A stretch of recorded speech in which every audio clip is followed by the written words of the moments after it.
дар пайи ҳодисаҳои фаронса ба хотири амнияти шаҳрвандон дар тоҷикистон тадобири гуногун андешида мешавад.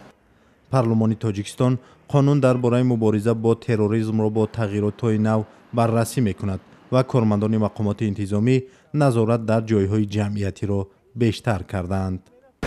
инҷо хиёбони марказии шаҳри душанбе назди муҷассамаи асосгузори нахустин давлати тоҷикон исмоили сомонӣ аст.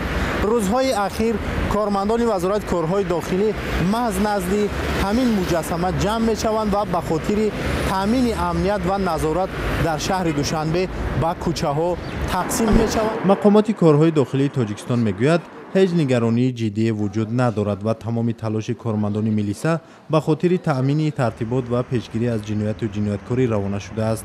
бархе сокинони тоҷикистон дар ин шабу рӯз пас аз ҳодисаҳои Порис каме дар хавотир ҳастанд, аммо бархеи дигар мегӯянд бо дар назардошти нерӯмандии мақомоти интизомии кишвар ҳеҷ нигароние надоранд. шахсан ман хидмат дар тоҷикистон амн, тинҷ, ором ҳис мекунам. ҳама корҳо хуб ҳастанд. умуман терроризм кишвар надорад, сарҳад надорад, миллат надорад. терроризм метавонад мақсади нопокашро дар ҳама ҷо амалӣ созад. мо ҳам истеҳсно нестем. мо ҷавоно боварӣ дорем аз кормандои ҳифзи ҳуқуқи худ ки моҳи сентябр ки дар ҷумҳурии мо як нооромиҳо ба вуҷуд омад.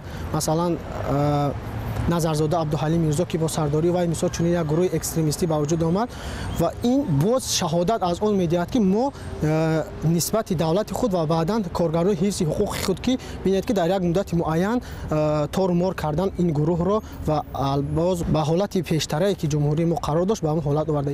вакилони парлумони тоҷикистон ба тарҳи қонун дар бораи мубориза бо терроризм тағйиру илова ворид карданд.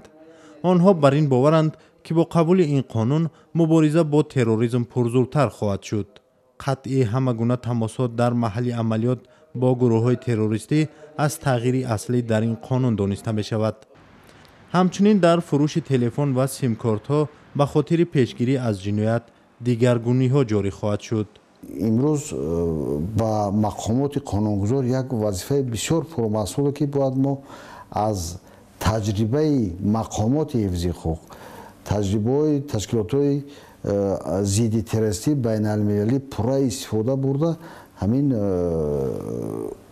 мақсаду он амалиётҳое ки лозиманд дар доираи қонун мо онҳоро ворид карда ба ҳамин кормандони амалӣ як дастоварди хубе баҳри пешгирии ҷинояткорӣ, баҳри мубориза бар зидди терроризм андешида шавад ва қонуни нав қабул карда шавад.